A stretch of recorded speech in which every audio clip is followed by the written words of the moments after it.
जब से कान्हा का जन्म हुआ है ना, मैं तब से देख रही हूँ, तब से हम पे कोई भी संकट आती है ना, तो अचानक से कोई अपरिचित हमारी सहायता करने आ जाता है, और जाते समय कान्हा की आज्ञा लेके जाते है, और कभी कभी तो इसे प्रभु बोल के जाते है। बाबा संभालो। यशोदा, इस जानकी को चढ़ो है और विचित्र विचार तुम्हारे मन में है। अरे सब जानते हैं कि हमारा परिवार राजसी, तुम्हें पता ना चल तो होगा, पर हमारे कान्हा को सब राजकुमार ही समझते हैं देखकर, इसीलिए उसे सम्मान देने के लिए सब ऐसा ही करते हैं, और कोई बात ना है।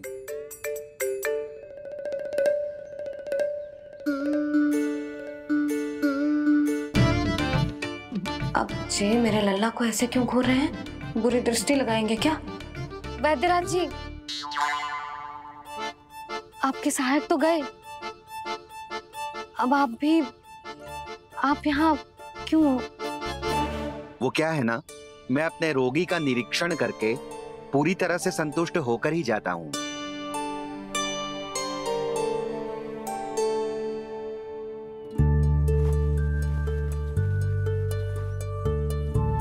हाँ, संकेत तो अच्छे हैं, कल सुबह तक बिल्कुल ठीक हो जाएगी।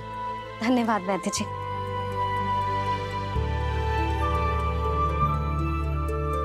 बस तो फिर हम कल पकड़न पकड़ाई खेलेंगे जानकी।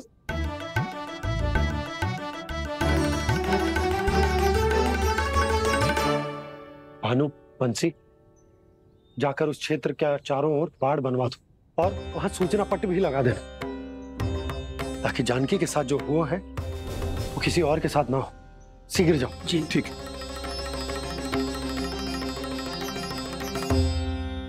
बाड़ और सूचना पट लगवाने से समस्या का समाधान नहीं होगा बाबा। निर्दोष पशु सूचना पट देखकर भी कुछ समझ नहीं पाएंगे।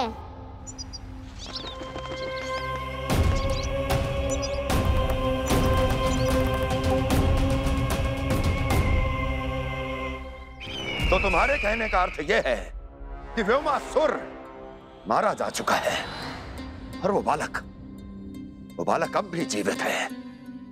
हाँ महाराज, मैंने गोप बालकों को कहते सुना था कि कृष्ण ने छलिया को मोक्ष दे दिया है, पर वृंदावन सुरक्षित नहीं है महाराज।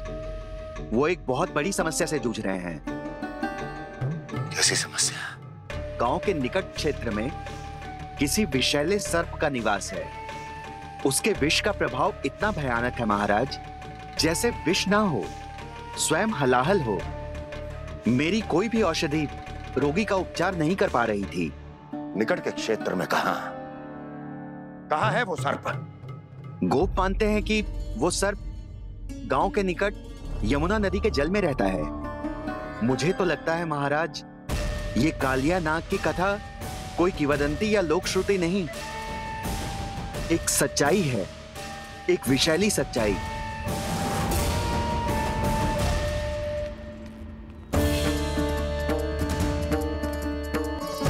कालिया का सामना करने का समय आ गया है, पर उससे पहले मुझे बुलाना होगा उन्हें।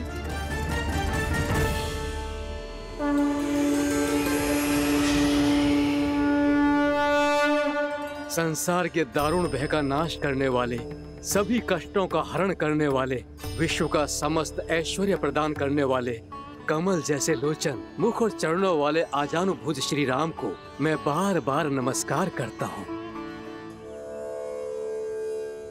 आपदामपहर्तारं दातारं सर्व संपदाम लोकाभिरामं श्री रामं भूयो भूयो नमाम्यहम्।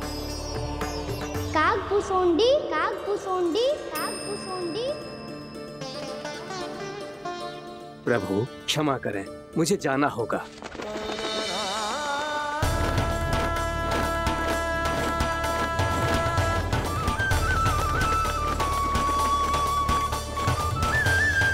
प्रणाम प्रभु।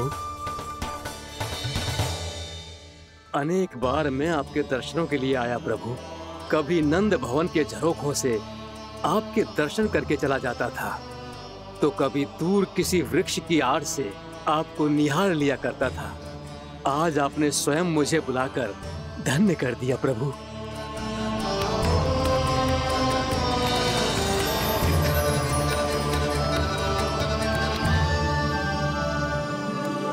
मैंने आपको यहाँ एक विशेष कारण से बुलाया है। आपके श्राप से इस कालिया नाग को मुक्त करने का समय आ गया है। ये तो बहुत ही उत्तम समाचार है प्रभु। इतने वर्ष बीत गए, मुझे आज भी स्मरण है वो दिन जब मैंने उन्हें श्राप दिया था। अपने क्रोध पर नियंत्रण खोकर बहुत बड़ी भूल कर दी थी मैंने प्रभु। बीती हुई घटनाओं पर दुखी होके कोई लाभ नहीं है। हमें भविष्य की ओर देखना होगा।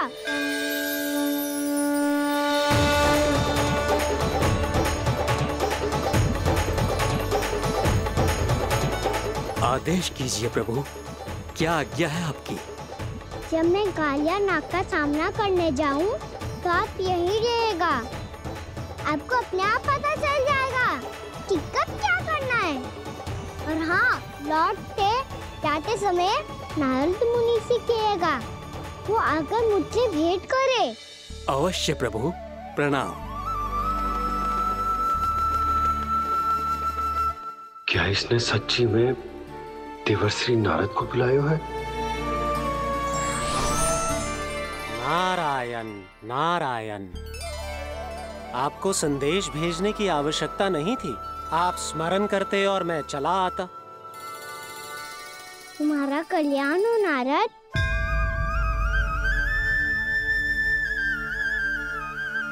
मैंने तुम्हें एक विशेष कार्य के लिए बुलाया है।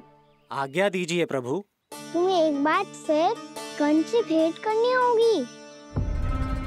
विचार कीजिए महाराज, क्या आप बिना किसी शंका के कह सकते हैं कि कौन सी पंखुड़ी पहली है और कौन सी आठवीं? उस दुष्ट से भेंट करना स्वयं कीचड़ में उतरने के समान है प्रभु। कमल पुष्प प्राप्त करना हो तो कीचड़ में उतरना पड़ता है नारद। आपका आदेश तो मैं स्वप्न में भी नहीं टाल सकता प्रभु। कंस कालिया नाग के बारे में जान गया है, पर वो उसका सामना करने का साहस नहीं कर पाएगा। मैं आतुर हूँ प्राप्ति, मूर्ख नहीं। मेरी बुद्धि फिर नहीं गई है।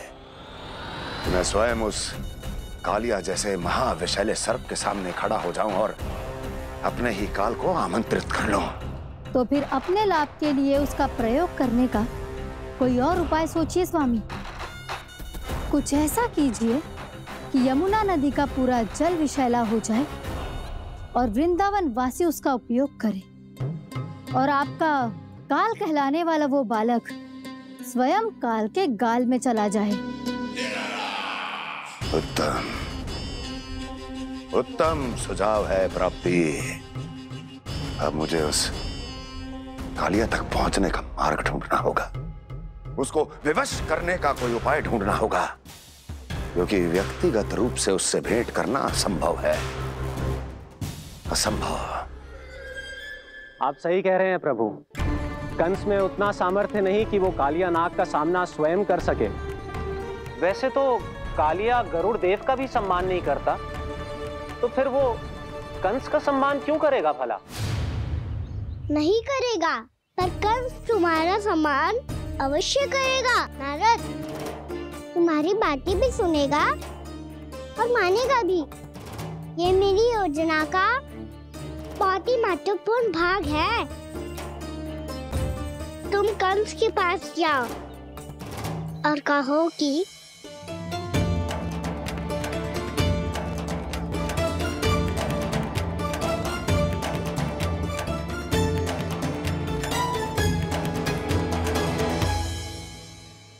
संतान अपने माता पिता को तीर्थ का सौभाग्य दिलाती, पर मेरा लल्ला कितना महान कि उसने हमारे घर को ही तीर्थ बना दिया।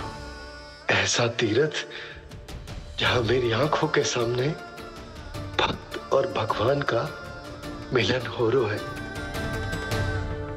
जो आज्ञा प्रभु।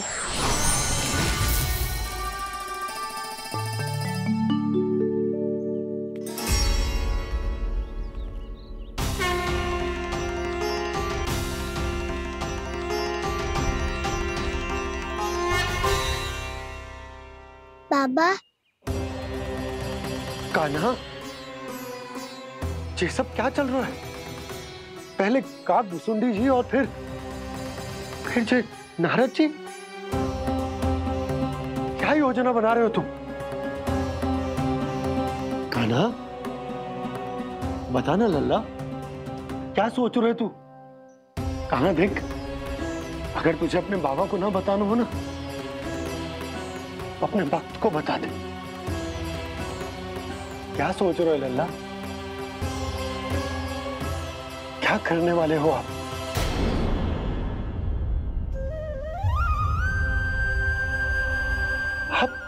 आप इतने दुखी क्यों हो?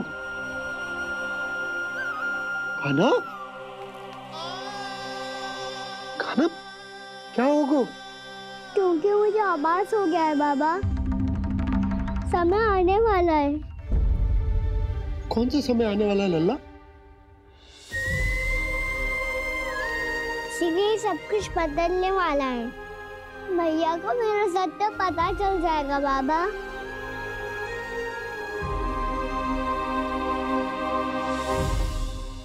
पर लल्ला, इसका काग भुसुंडी और कालिया नाग से क्या संबंध है? ऐसा क्या हुआ था और क्या होने वाला है?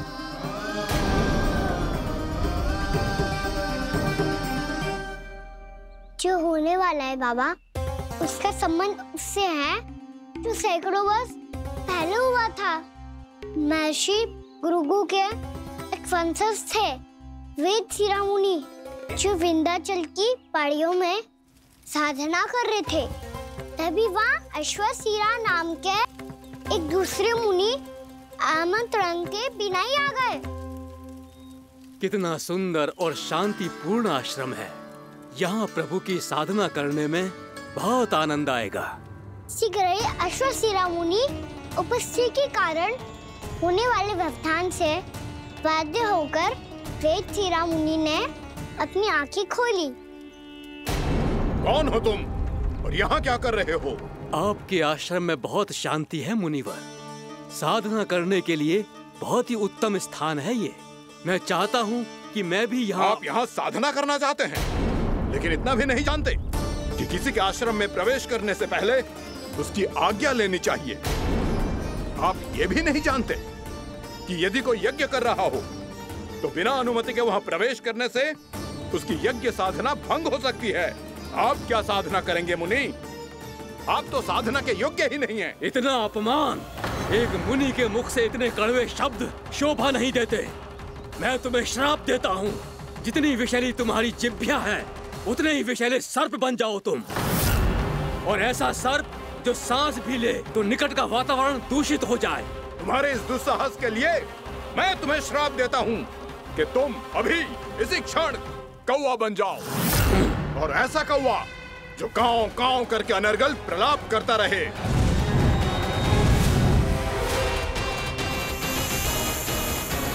ये मैंने क्या किया? ये मैंने क्या किया? क्रोध के कारण दोनों ने एक दूसरे को श्राप दे दिया। पर दोनों ही मेरे भक्त थे, और भगवान होकर मैं अपने भक्तों को इतनी कठिनाई में कैसे देख सकता था। इसीलिए जिस संकट में उन दोनों ने अपने आप को फंसा लिया था, उसका समाधान करने में मैं उनके पास गया। देखिए ना प्रभु, ये क्या हो गया हमसे? हमारी रक्षा कीजिए प्रभु, मार्ग दिखाइए हमें। क्रोध पर नियंत्रण ना होने के कारण आप दोनों ने एक दूसरे को बहुत ही भीषण संकट में डाल दिया है। आप दोनों ही तपस्वी, तप के बल से दिए गए आपके श्राप को लौटाना भी संभव नहीं है। प्रभु कोई तो उपाय होगा, हम आपके शरण में हैं प्रभु। अपराध तो हमसे हुआ है प्रभु, पर अब आपसे ही आशा है। कुछ ऐसा कीजिए भक्त वत्सल, जिससे हम दोनों के श्राप का प्रभाव कुछ कम हो जाए। आप दोनों ही मेरे भक्त हैं, इसलिए आपकी पीड़ा का निवारण करने का एक उपाय है मेरे पास। वेदशिरा मुनि, जब आप कालिया नाग बनेंगे तो आपको मेरे चरणों को अपने शीश पर धारण करने का सौभाग्य मिलेगा। और अश्र शिरोमुनि, आप काग योनि होने के बाद भी आप श्रेष्ठतम ज्ञान और सर्वाधिक यौगिक सिद्धियों के स्वामी होंगे और प्रवचन दिया करेंगे। इसके बाद अश्वशिरा मुनि काक भुसुंडी बन गए, जिन्होंने आगे चलकर सेम गरुड़ देव को रामायण सुनाई। और मुनि वेदशिरा, महर्षि कश्यप और देवी कत्रियों के पुत्र कालियानाग बनकर जल में। और अब वही कालियानाग जमुना जी में, जिनके कारण जानकी के प्राण लगभग चले ही गए थे।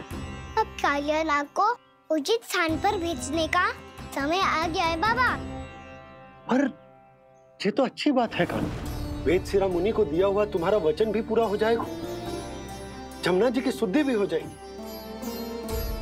इस सब के बाद भी तुम दुखी क्यों हो? क्योंकि इसके बाद मैया के सामने मेरा रहस्य खुल जाएगा बाबा। उन्हें पता चल जाएगा कि उनका बालक कोई साधारण बालक ना है। भविष्य में जो होने वाला है उसे सबके सामने घटने से रोकना मेरे लिए भी संभव ना होगा। मैया को सब पता चल जाएगा। क्या पता चल जाएगा रे मुझे?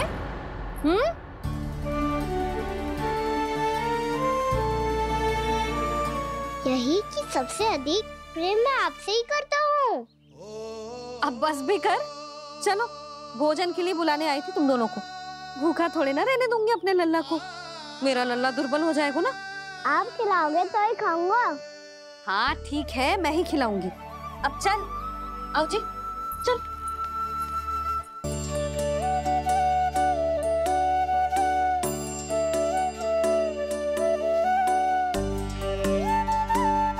मैया खेलो ना मेरे साथ। मैया सुनो ना, मेरी बात ना मानोगी? अभी बहुत कार्य पड़े लल्ला, देख जानकी को औषधि भी देने जानो है ना। औषधि मैं दे दूंगा, फिर तो खेलोगी ना आप मेरे साथ। पिछले कुछ दिनों से अपनी मैया का अधिक से अधिक प्रेम पाने का प्रयास करो है कान्हा।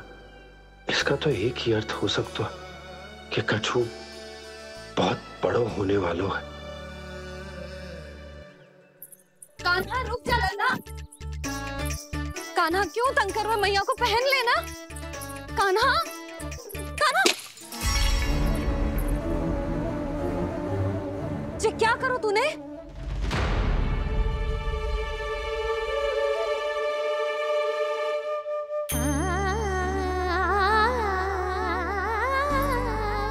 अच्छा ठीक है, अब मुंह लटकाने की आवश्यकता ना है। ये ले।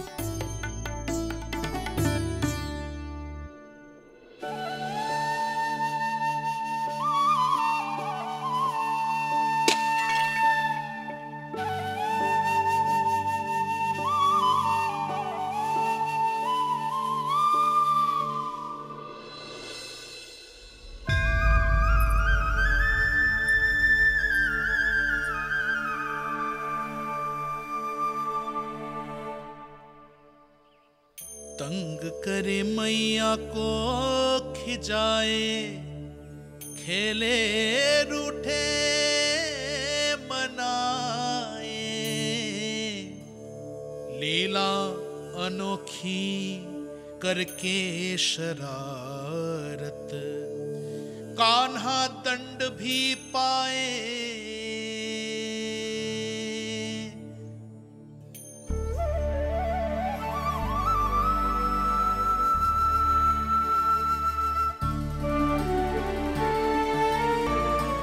रूठना मनाना, खेलना खिलाना, पहले शरारत करके क्रोध दिलाना और फिर क्षमा मांग लेना, ये सब जानबूझकर कर रहा है कान्हा। जैसे जीवन भर के लिए अपनी मैया की ममता को अपने हृदय में समेट कर रखना चाहते हो। कैसे कैसे करूं उस कालिया से मित्रता, कैसे करूं उसका उपयोग?